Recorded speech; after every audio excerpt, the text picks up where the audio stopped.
Olá pessoal, tudo bem? Nesse vídeo eu vou fazer uma versão mais extensa da resenha acerca dessa obra, O Fenômeno Pteste, de Virgil Yerunka, que é esse livro aqui que está sendo lançado pela Vide Editorial. Como eu disse no primeiro vídeo, esse aqui é sem dúvida o livro mais assustador que eu li nesse ano, justamente porque nós nunca sabemos qual o limite a maldade humana pode chegar. Bom, e esse livro aqui ilustra muito bem isso.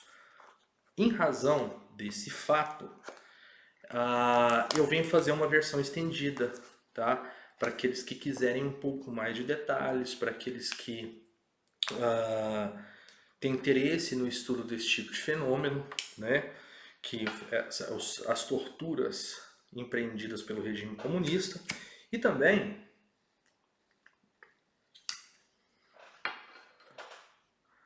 pelo que eu me lembre, esse aqui é o único livro que eu li, conheci em língua portuguesa, que vai tratar desse fenômeno como aconteceu na Romênia. Porque até então nós temos obras famosas, como o Arquipélago Gulag, né, que relata esse fato do Solzhenitsyn na Rússia em 3 volumes.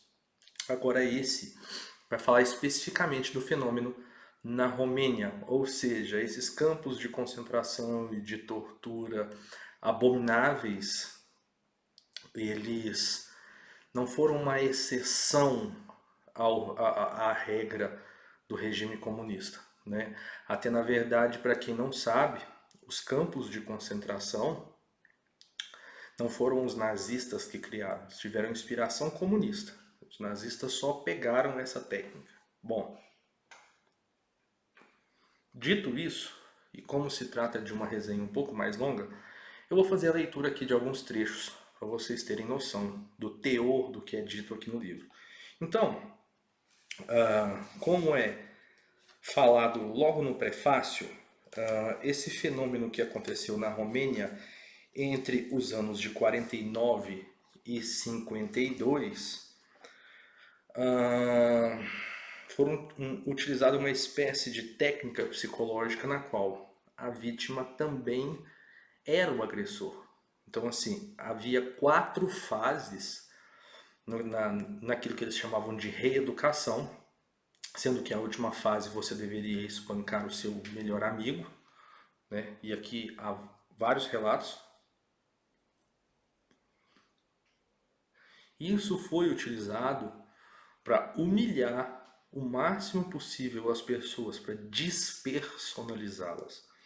Então, logo no prefácio diz o seguinte: o fenômeno Pteste pertence ao mesmo repertório ao qual vem, no entanto, como um traço específico, a utilização sistemática de tortura dos detentos feita por outros detentos. A ideia cabe ao pedagogo soviético Makarenko, 1888 a 1939, especialista em delinquência juvenil e partidário da reeducação dos detentos jovens com a ajuda dos detentos mais antigos, encontrados no bom caminho, mas fazendo parte da mesma classe de idade. As autoridades se valem na aplicação da teoria de um desses arrependidos, Eugen Turcano, jovem fascista que se tornou comunista em 1944 e preso em 1948 e detido em Pteste, onde dá vida a uma organização de detentos com convicções comunistas. Depois da aprovação da condução do projeto do general Nikolsky por parte do Partido Comunista, o chefe da Securitate, Turcano, teve carta branca para, em nome da reeducação, dar curso no interior da prisão a um terror absoluto. Por que esses fatos demoraram a vir à tona? Pelo fato seguinte, que a vítima também passava a ser o agressor. Em razão desse entrelaçamento psicológico, as pessoas tinham esse problema com relação à denúncia, porque eles também eram agressores, né? Então, começou esse tipo de denúncia muito tempo depois, né?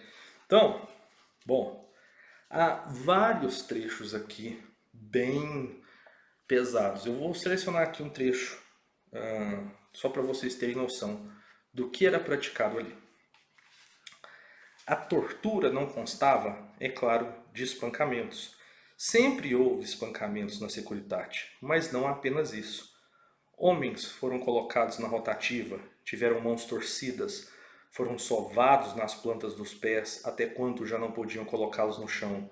Mas tudo o que passaram nesses sofrimentos dizem que eram ninharias diante das coisas imaginadas por Turcano. Esse Turcano foi um cara, né, como eu disse, com essas inclinações e montou um movimento ali entre os próprios detentos, que ele queria se vingar porque ele foi preso por uma denúncia dos legionários, de um amigo. Inclusive ele torturou esse amigo até a morte, o livro conta isso, né? Bom, então ele desenvolveu essa espécie de técnica nesse local, que era afastado, né? Facilitava esses meios de tortura, né? Em primeiro lugar, porque no curso de reeducação vivias na cela com o interrogador, que não te dava um instante de paz. De noite podias dormir, é certo, mas apenas de barriga para cima, completamente nu, com as mãos estendidas sobre o cobertor. Mas se, durante o sono, fazias um movimento ou tentavas mudar de posição, eras golpeado diretamente na cabeça com o cacetete de um reeducador que fazia plantão. Uma das torturas mais comuns, aparentemente simples, de fato atordoante, era a assim dita entrada e saída no serpentário em 10 segundos. Para os leitores que não conhecem a linguagem das prisões, relembremos primeiro o que são serpentários e sapário.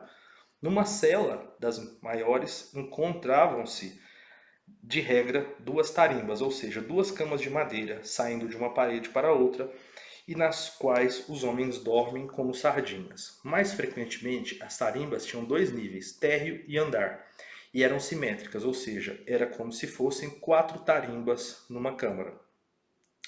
Como as câmaras eram, em geral, superaglomeradas, alguns detentos entravam sob as tarimbas e dormiam direto no cimento.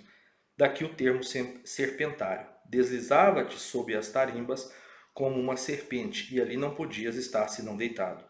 Nos espaços entre as tarimbas eram o sapário. Aí os homens estavam como sapos, comprimidos no cimento. E, no entanto, melhor do que no serpentário, não tendo sobre a cabeça uma tarimba que o impedisse de fazer o movimento. Um homem, chegado há pouco a tal câmara repleta e que não encontrava nenhum lugar, entrava primeiro no serpentário. Passava, quando podia, ao sapário, e somente então chegava, num belo dia, às tarimbas, no que constatava a entrada e saída do serpentário em 10 segundos. Jogavas-te de barriga no chão, e em 10 segundos tinha de sair de lá e te apresentar em posição de sentido diante de Turcano. Depois, de novo no serpentário, e de novo diante de Turcano, tudo em 10 segundos, cerca de 100 vezes. Quando saías debaixo dos serpentários, era espancado até sangrar com objetos metálicos ou com cinto. E mesmo assim, tinhas de penetrar no serpentário, desta vez em 5 segundos, porque o tempo se encurtava à medida que o detento se cansava. Houve períodos em que a entrada e saída do serpentário, com as torturas intercaladas, duravam cerca, ininterruptamente, de 6 horas a fio.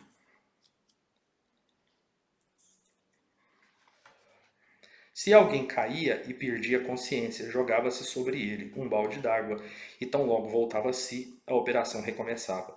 Um dos primeiros reeducadores do grupo de Turcano, Nuti Patruscano, era aquele que, quando jovem, caía numa espécie de coma.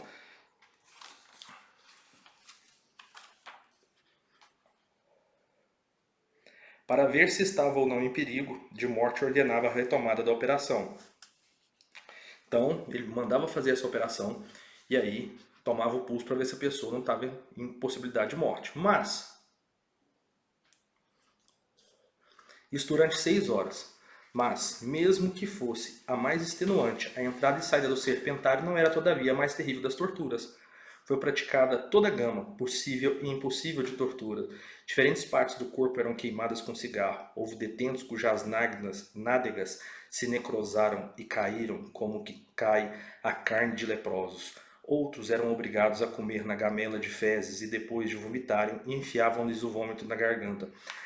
A imaginação delirante de Turcano desencadeava-se principalmente quando se deparava com estudantes que acreditavam em Deus e se esforçavam para não traírem a própria consciência. Então, alguns eram batizados todas as manhãs, afogados com a cabeça no balde com urina e matérias fecais, ao mesmo tempo em que os outros ao redor salmodiavam a fórmula do batismo. Isso durava até que a água borbulhasse. Quando o detento recalcitrante estava perto a afogar-se, era tirado, davam-lhe um curto momento para respirar, depois era afogado de novo. Um desses batizados, a quem se aplicara sistematicamente a tortura, chegara a um automatismo que o dominou por cerca de 2 meses. Ia toda manhã e metia sozinho a cabeça no balde, para o gáudio dos reeducadores. Quando os estudantes de teologia eram obrigados por Turcano a oficiar em missas negras que ele dirigia principalmente na Semana Santa e na noite da ressurreição, alguns representavam sacristãos, outros padres. O texto da liturgia de Turcano era claro, pornográfico, parafraseando de modo demoníaco o texto original. E aqui eu nem vou ler o restante. Ele profanava tudo, né, relacionado à missa, né? Mas aqui, depois que passa a espera, Turcano observava a mímica de cada um. E se alguém, dentre os que tinham declarado reeducados, que tinham denunciado todos os amigos e conhecidos que tinham descrito como tinha feito relações com as mães ou tinham violado as suas irmãs, revelasse algum tipo de instante de hesitação, se sentia que tinha um aperto no coração. Neste momento de blasfêmia, então Turcano explodia. Ah, bandido! Se parece-te, pois, que profanas, ainda há em ti resquícios da tua educação infame. Vai passar de novo por todas as fases. O que te fez tremer agora impediu-te de fazeres também o desmascaramento interno e o desmascaramento externo como se devia. Retomarás desde o começo toda a reeducação. Bom, essa é uma das partes mais, digamos, leves do livro. Aqui, então, quem tem interesse nesse tipo de conteúdo, é simplesmente chocante, né? E nos faz refletir como certas pessoas ainda podem, em sã consciência, se é que tem sã consciência, defender esses tipos de regimes, tá? Negando a própria história. Inclusive ele vai citar logo no começo do livro o 1984, né? O Ministério da Verdade, né? E esse Ministério da Verdade apagava todos os fatos históricos, transformava um passado, né? É o que acontecia no livro do George Orwell. Bom, então esse tipo de livro também vem em conta para que não seja esquecida, os fatos não sejam esquecidos, não sejam sonegados, essas coisas que os regimes comunistas, socialistas praticaram no decorrer da história e ainda praticam. Bom, se você tem interesse, tá aí o livro. Um abraço e até a próxima.